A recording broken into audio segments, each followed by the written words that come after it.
કેટલા હે પતંગ ચગાવવા દો. અલે આ બુઢા ઉતરવાણ આવી પતંગ ચગાવવું એક તારા માટે એક વાત છે. ઓ સોડી જોવા જવાનું હો. હા સોડી જોવા જવાનું હો. ઉતરાણ પછી જ જવાનું હો પરમદાર. પતંગ ચગાય તું તાર બે ધડક. એ તો આવી છે એક વાત, તું હંગાત આવજે ને તું તાર, તને લઈને જ જવાનો હો. હા ભાઈ એ તો જોવા તો જવું પડશે, જલ્દી જવું પડશે. એના કરતાં તો છેટલાય જોવાવાળા આવી જાય. હા એ તો પહેલાં એવું હતું કે જલ્દી ધગો થઈ જતો. એ પહેલાં એવું હતું કે લાડી લાખની સાહેબો 1.25 લાખનો. પહેલાં મૂર્તિઓનો મોન હતો, અત્યારે તો નહીં. પૂછાય જો અમને. લાડી તો લાખની સાહેબો 1.25 લાખનો.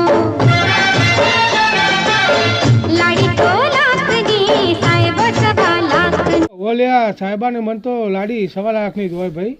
સાચી વાત છે, સાચી.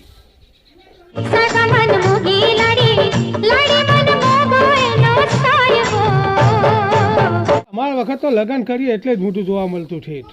અને પછી કહેતા શું કેવું તમારું નરેશભાઈ?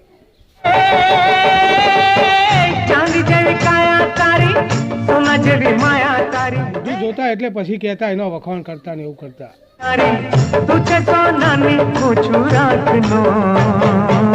હા એ તો લગન બગન કર્યા પછી એનો અધૂરા સપનો બપનો પૂરો કરવો પડ્યું ભાઈ. હા એ તો માગે લઈ આવવું જ પડે ને. શું કેવું તમારું નરેશભાઈ?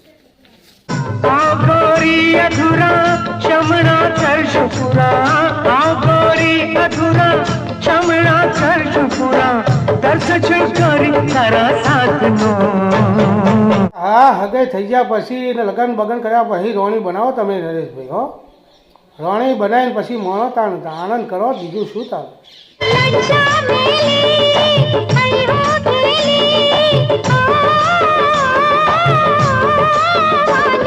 તો સ્નેહાબેન શરમ બરમ પછી તો ના જ લાગે ને તાણ.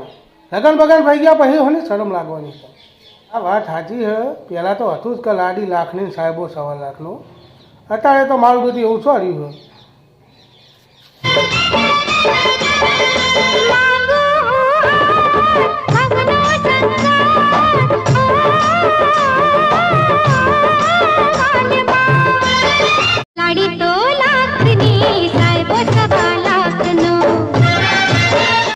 નમસ્તે મિત્રો, અમારો આ વિડીયો ફક્ત ને ફક્ત મનોરંજન માટે હતો.